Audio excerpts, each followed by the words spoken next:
Okay, good afternoon again, class. How are you this afternoon? We're fine, teacher. Okay, that's good. By the way, we will introduce first our name. I'm teacher Annie. And I am teacher Camille. Good afternoon, class. I am teacher Marilu. And I am your teacher Lovely. And we are your teachers for today. Okay, good afternoon, class. May I request to everyone to please stand. Let's pray first. Lauren, please lead the prayer.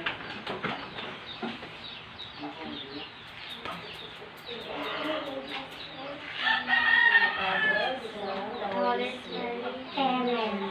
Our Father, who art in heaven, holy be your name. Thy kingdom come, thy will be done on earth as it is in heaven. Give us this day our daily bread, and forgive us our trespasses, as we forgive those who trespass against us. And lead us not into temptation, but deliver us from evil. Amen. In the name of the Father, the Son, and the Holy Spirit. Amen. Okay, so please go back to your seats based on your seat plan. Okay, I will check your attendance first. So say present if your name is called. Benitis Maureen. Present. Mabras Geraldine. Present. Shaina Mabras. Ricorti Bibi Jane. Present. Rodriguez Dimple. Present. Rodriguez Kizia. Present. So everybody is around, so very good. Okay, give 5 claps to yourselves. So before we proceed to our next discussion, we will have a review first. Okay, what was our topic last meeting? Okay. Our last topic, last meeting, it's all about the tropical rainforest. Okay, very good. Last meeting we discussed about tropical rainforest. To test if you really understood about the past lesson, I have here an activity for you to answer.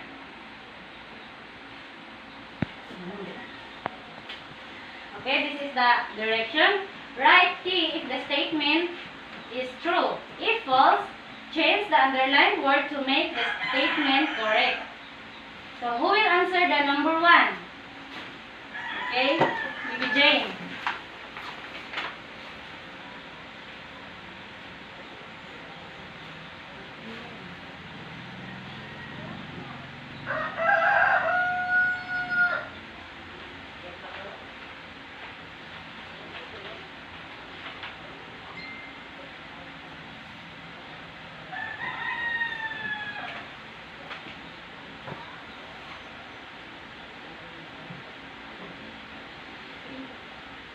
Next, number 2.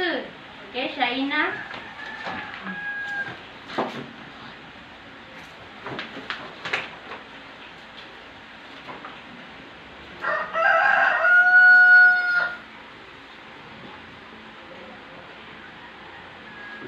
And who wants to answer number 3 and 4? 3 and 4.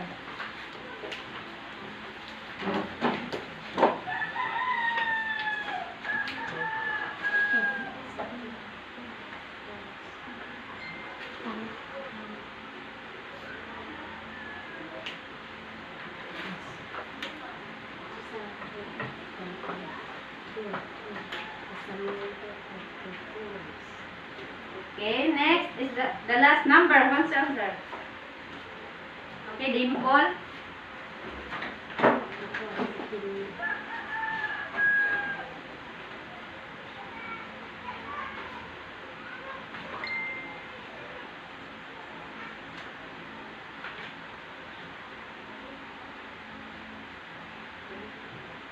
Okay, now let us check your answers if that's correct. So number 1, what is the answer? True. Okay, very good. How about the number 2? False. And what is the correct answer of number 2? Coral reefs. Okay, very good. And number 3, what is the correct answer? True. And number 4? True. True. True, very good. And the last number, what is the correct answer? True. Okay. Good job, class. You are all remember the past lesson. Okay, now before we proceed to our discussion, we will have a game first. This game entitled Pick Me and Bring Me. All you have to do is to pick the picture and give it to me, huh? And I will group you first into two groups. This will be the group 1 and this will be the group 2. And in a group, there is a one representative only. So, in the group 1, who is the representative in your group? Paul. And, okay, Geraldine.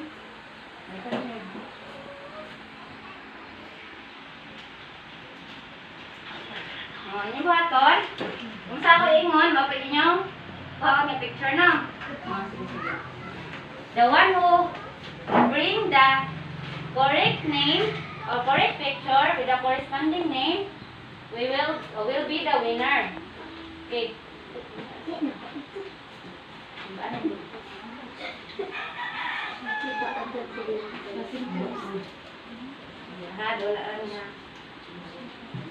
Okay.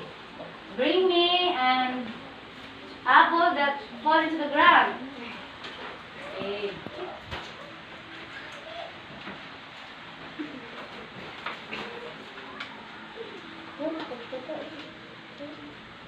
Next.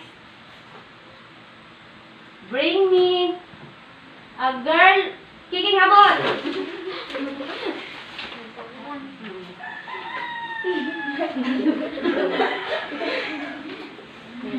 Next. Bring me a man pushing the rock.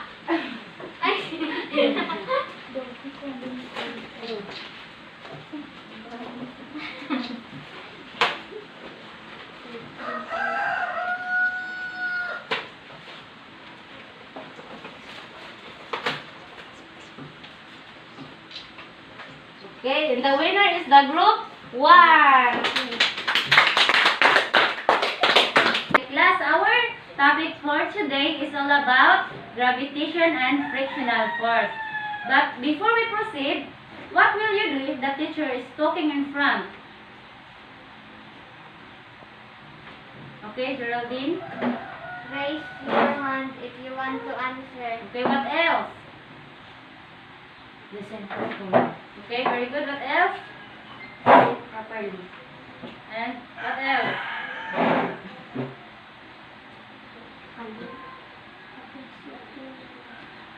Okay, Geraldine. Participate in all activities. Okay, very good. Can I expect those for you, class? Yes, teacher. Okay, to continue our discussion, Teacher Camille will discuss about the gravitation and frictional forces.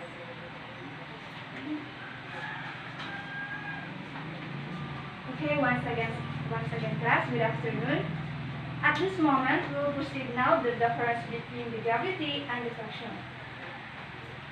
So,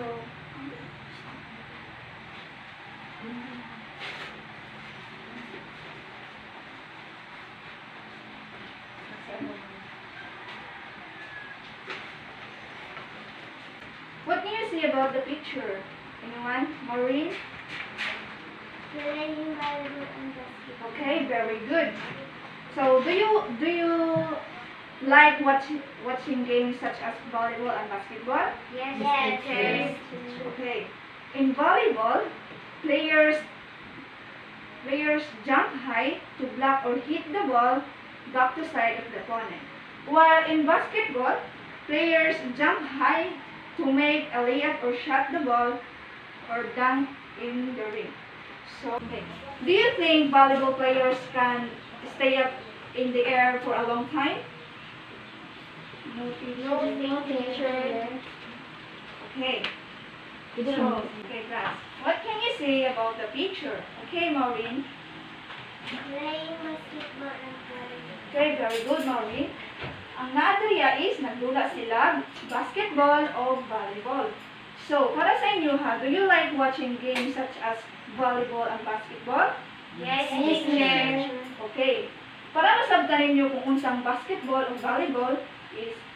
ang volleyball mo na siya ang kung magdula mo, paglabay niya sa bola, imo siya ibalik sa imong kalaban aron magkinakuha nimo mag-hit ang ball. And then ang basketball, mo na siya ang lukso mo pataas aron pag-shoot sa bola or magdangka sa ring. Okay. Do you think it is possible for the volleyball players na mag-stay up in the air for a long time nga kuan lang siya nga dituan lang siya mag-remain? No, teacher. Okay, very good. Okay, how about the basketball? Mag-remain na maghihapon? No, teacher. Okay, it is correct. So, can things thrown up in the air remain there? It is fall back to the ground. Balik nang kung mulabay ka sa taas gani, mo remain lang ba sa dito o mahulog siya pa ubos? Mahulog siya sa paubos. Ngano mahulog man siya? Kay may bang.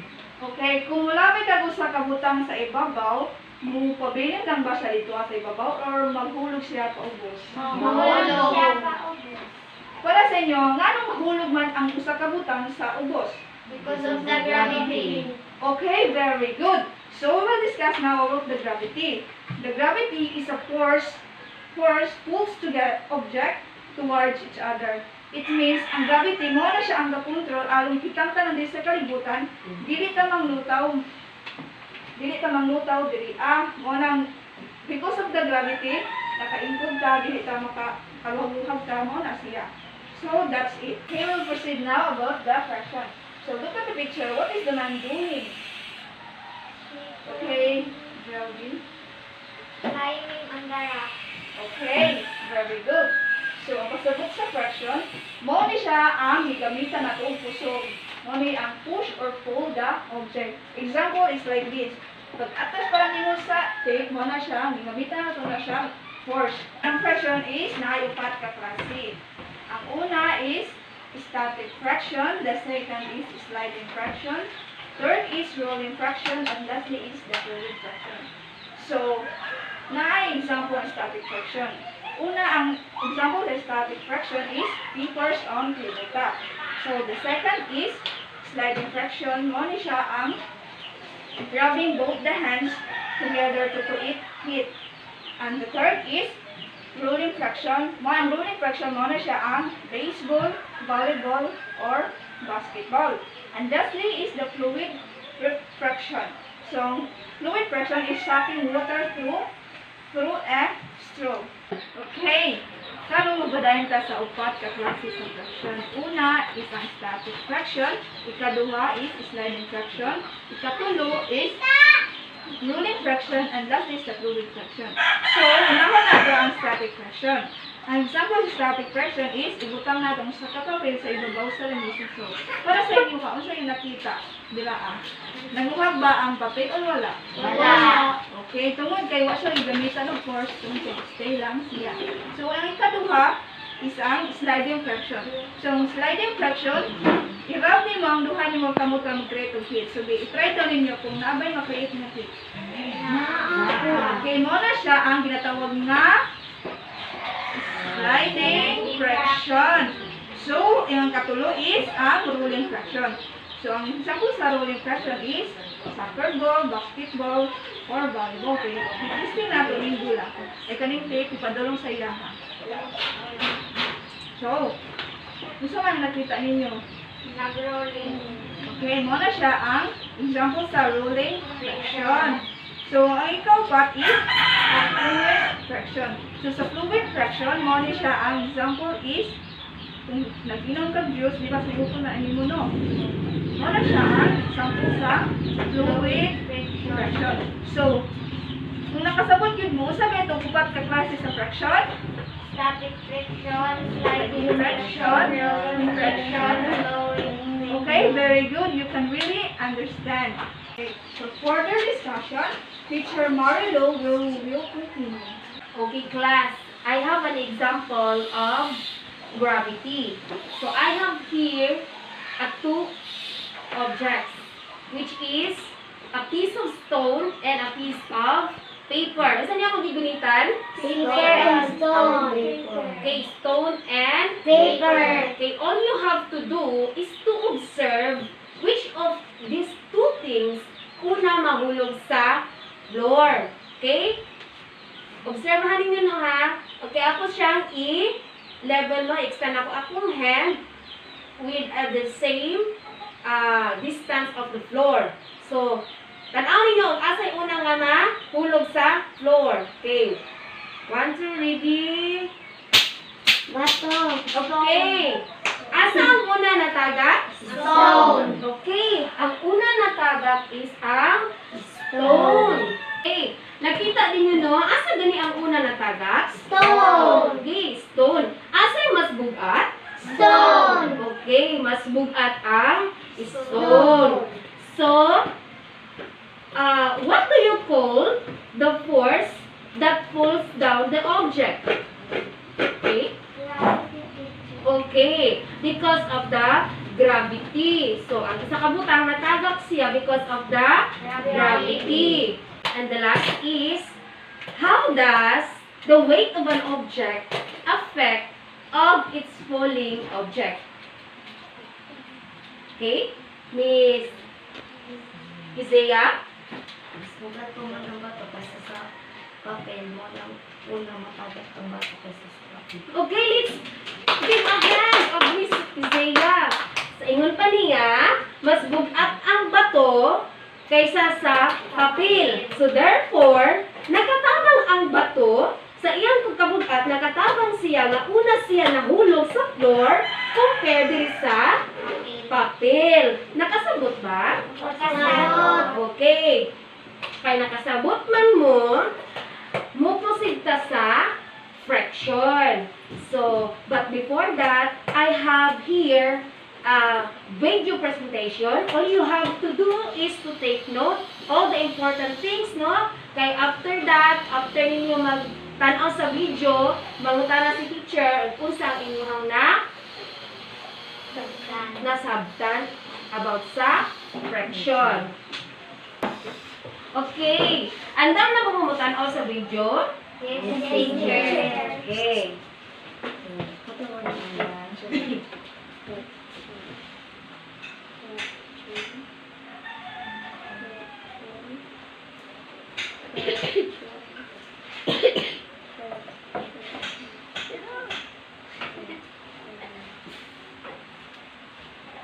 Hey guys, today we'll learn about friction. Let's start learning about friction. Rewind back to when you were sliding, two objects were rubbing against each other. The slide and your body. A force occurred due to this. Friction is a force that holds back the movement of a sliding object. That's it. Friction is just that simple. Let's understand it with some examples. What would happen if you tried to slide across the smooth floor? You probably would move smoothly, right? Let's see, one more action. What if you tried to slide across a wooden rough floor? You probably wouldn't move much. Why is it easier to slide on the smooth surface floor than a rough surface floor? The answer is friction. Friction is a force that holds back the movement of any object. In this case, you, my friend. The rougher a surface, the more friction. The smoother a surface, the less friction. Now we know what friction is. Let's learn about types of friction. Rolling friction. Rolling friction occurs when a round surface like a ball or wheel rolls over a surface. Dry friction. Dry friction is a force that opposes the relative lateral motion of two solid surfaces in contact. Dry friction is subdivided into two types. First is kinetic friction between moving surfaces. See how this man is sliding the table while walking? And static friction. It's between non-moving surfaces. Fluid friction. Fluid friction is friction that occurs when objects move across or through a fluid. An example is swimming. Swimmers bobbing at the surface of the water. Although you normally hear about trying to eliminate or reduce friction, it actually has some important uses. Since friction is a resistance force that prevents or slows down the motion, It is necessary for many applications where you might want to hold items or do things that prevent slipping or sliding. Let's see some important uses of friction in our daily lives. Driving a vehicle on a surface. Walking on the road. Drilling a nail into the wall. Ooh, sliding on a garden slide. Lighting a matchstick. You know that friction is very important in our daily life. It also has some disadvantages. The main disadvantage of friction is that it produces heat in various parts of the machines. Now, you know a lot about friction. Stay safe. Bye. Okay, class. What you have learned from the video? Okay, Dimple. About types of friction. About the 4 types of friction. Bi, pakpakan na to si Dimple. Correct. So, sa video presentation, na dito ang upat na klase sa friction. So, kay naaman dahil dito ang upat na klase ng friction. What are those friction? Okay, Geraldine. Static friction, sliding friction, rolling friction, fluid friction. Okay, very good, Geraldine. So, sa kani itong game ni Geraldine, ang upat na klase ng friction, static friction, sliding friction, Rolling friction, fluid friction. Okay, so all of you got the correct answer, no? Mao to siya ang 4 types of friction. Karon mangutan ako. Ang friction ba makatabang ba sa ato ang daily lives? Based sa ato ang video nga gipakita. Okay, Geraldine again. Ang friction kay natatabang sa atong pang-adlaw-adlaw nga kinabuhi kay makakuan ta, makapush o makapulog o sa kabutang. Okay, very good again si Geraldine. Ato siyang paktakan. Yes, base sa video nga gipakita, no? Naa dito ang importante ang friction because through friction, dako siya og tabang sa atong adlaw-adlaw panginabuhi tungod kay pwede ta mo. Unsa ka na example dito nga gihatag? Mulakaw. Kung mulakaw ka na anak kay force nga gamit. Unsa pa? Mag-drive og kutsi. So sa pag-drive niya og kutsi na agyapon siya friction nga gamit. Unsa pa gid dito? Di ba nakita ninyo nag-slide siya? So pag-slide niya, wala siya ingon nga na kuan kay nakapugong siya. So through ato naa siya friction nga gamit. So naabi friction nga ma-apply nato kanunay sa matag adlaw. Okay, class.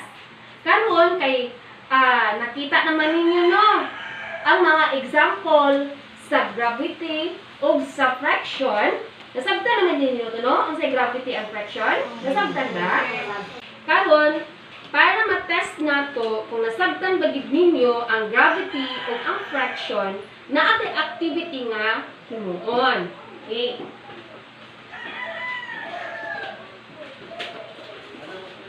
So, naamang nakita sa board? Ano sa inyong nakita sa board? A different kind of pictures.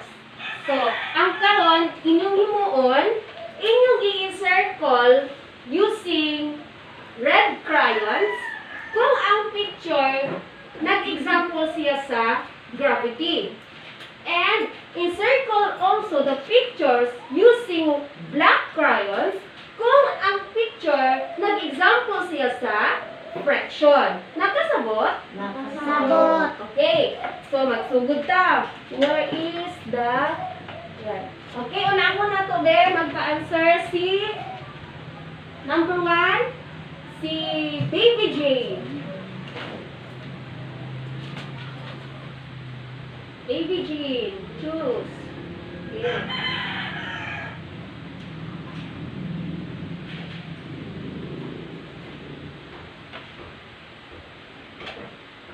Okay, si Baby Jean, nag-circle siya using red crayon, aning fruits or apple nga natagak gikan sa tree. So, unsa gani ni nga nag-shows og sample ani? Okay. Nakasabot na ang sample sa gravity? Okay, another one. Kisa mo answer, okay? Si Maureen.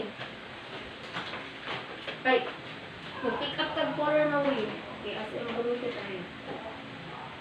Ayun, mag-pick.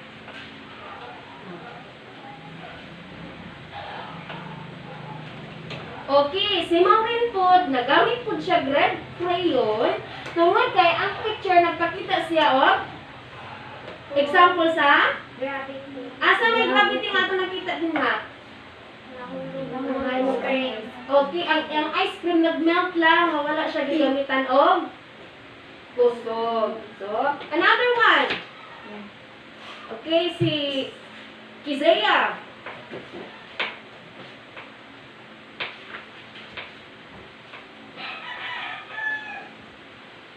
Okay, si Kizea po, using black crayon, iyang gi-circular niya nga picture. Nga naman daw nga, gigamitan niya black crayon, be? Kung sa ganito ba sa black crayon? Reflection. Okay, asa man ang action dira o asa man ang nakahatag sa iya nga na-fraction man siya. Sliding. Okay, very good. So, tama ba si Kizea?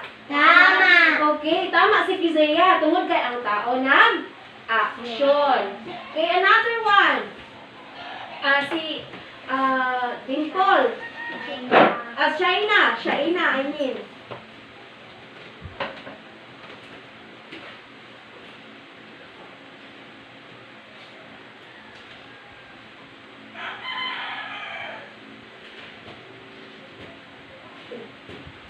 Okay, si Shaina po gigamiton po niya black na crayon ang kina nga picture. Unsa gibuhatan ni nga picture? Unsa ni siya? Nag-drive. No, nag-drive siya sa iyang tarak-tarak. So, tama ba si Kizea nga ang iyahang si Shaina nga ang iyahang gi-circle is black nga crayon tungod kay nagpakita daw ang picture of fraction. So, tama ba si Kizea? Tama. Shaina? Tama. Okay, and the last picture. Kinsa may mo Mana ni si Pauline? Si Maureen? Mana. Okay, si Geraldine. Choose.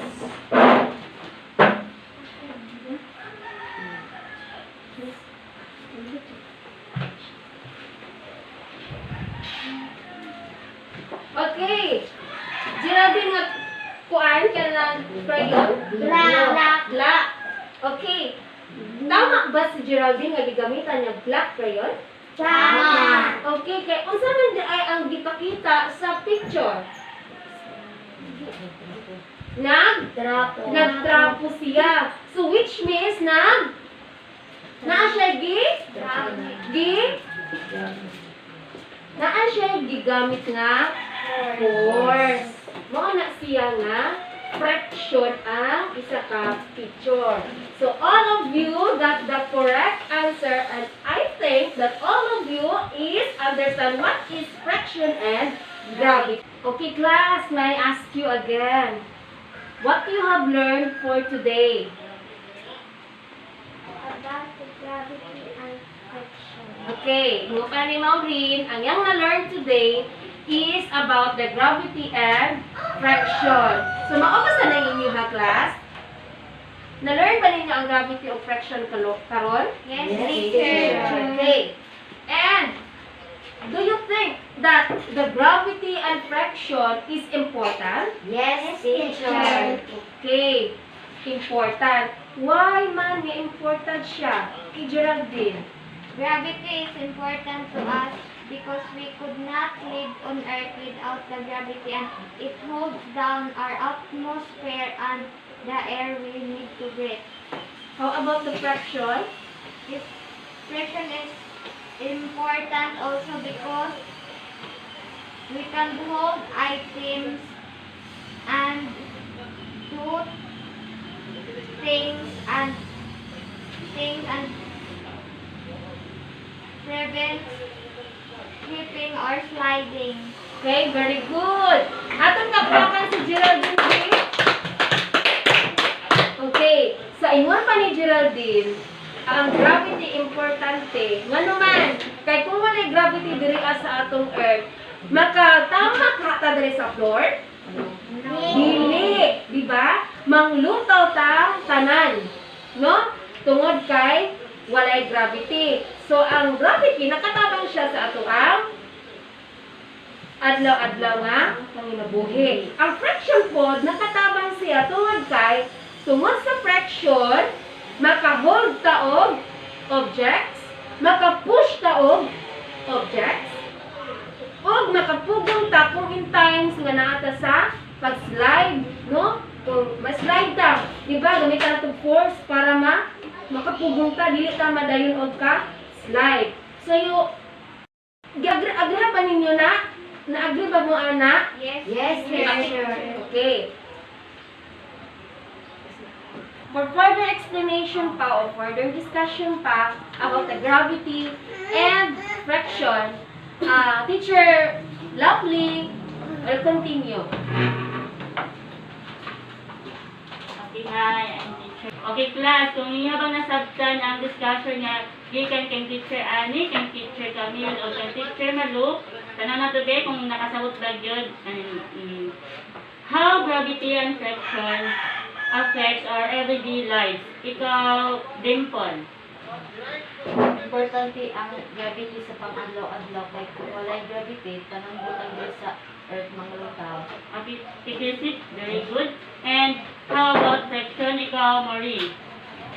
Nakakahiling sa paghilak o makahulong food. Sansak? Nakakahiling sa paghilak o makahulong food. Okay, very good. Okay, so ang gravity of friction is importante siya sa tuwang everyday life.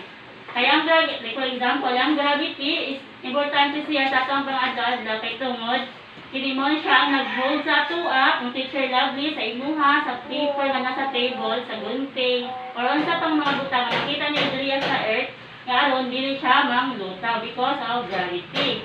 And sa friction food, like for example, si teacher Lovely is maglakaw siya patungas, dinha makita na ninyo ang friction. Na friction na na-apply ato friction nga force na na-apply sa paglakaw ni teacher Lovely, aron si teacher Lovely, dili siya unsa? Slide. Okay, very good. So now that you have understood and identified the difference between gravity and friction, let's have a quiz. So please get one sheet of paper, then write your name. Okay, before we proceed to our next discussion, we will review first our last topic. So, what was our topic last meeting? Please raise your hand. Our topic last meeting is all about the tropical rainforest. Okay, very good.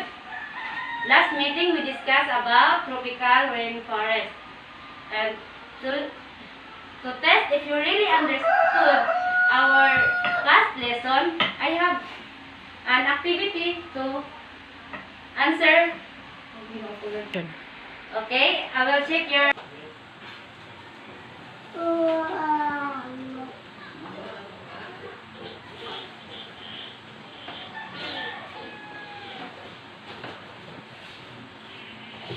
So, once yung buhaton, sulatan ninyo ang 5 items, then outpito ninyo ang ilahang question ng ilahang choices. Sulatan ninyo kay ang direction is encircle the letter of the correct answer. So, kailangan lang din niyo ipakit siya. 1 up to 5 siya mga quiz. Then, pagkahuman, nag-aantay mo 3 minutes to answer these items. Okay, start.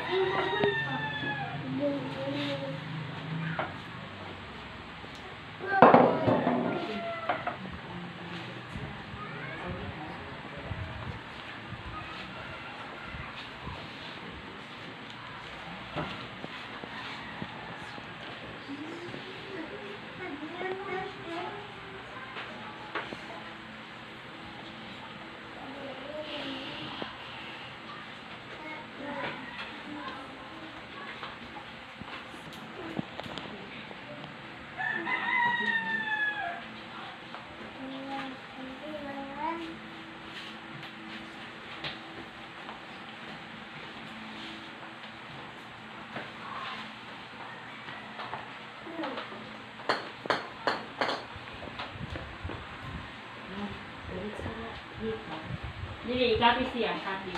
Kaya di mo makasirkel-circle kung hindi i-copy ang iyang pa. Iyang question. Pila po dahil yun ang ano.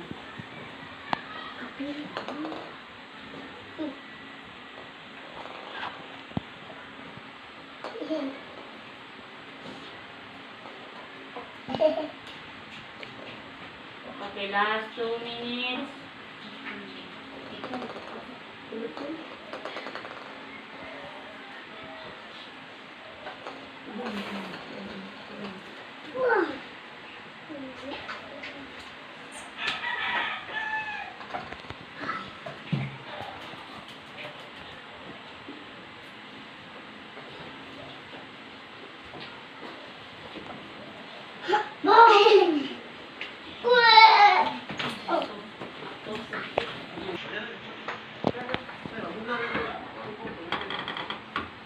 May bugno diri bugno diri abe, may isa ka nito.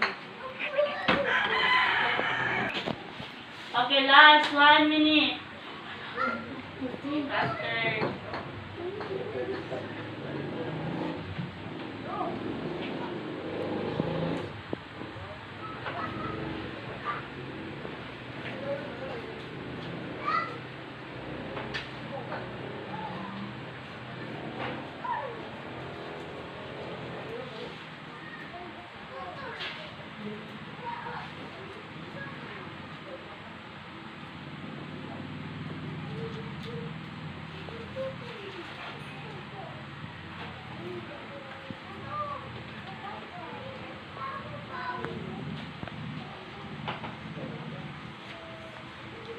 Okay, 10, 9,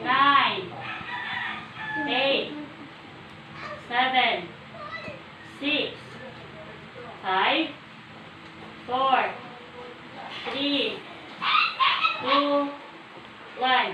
Ball pens up. Ball pens up now. Ano yung magsulat? Papers up. Ball pens down. Okay. Papers down. Please pass your paper.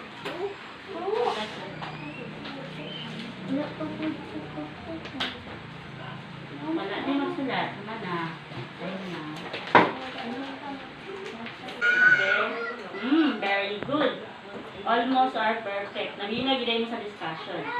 Okay, for your assignment, this is your assignment. Fill in the missing space with the words inside the box ng siyang direction. Inyong isulat ang kanina sa box nga ibutang nyo dali sa baka blank. Kung asa ang kanon nyo nga tawag yung answer, yung i-fill up din nyo na. Please get your notebook. Okay, that's all for today. And we hope that you learned a lot from us. Thank you for your cooperation and participation. Okay, goodbye class. Goodbye, natures! Okay.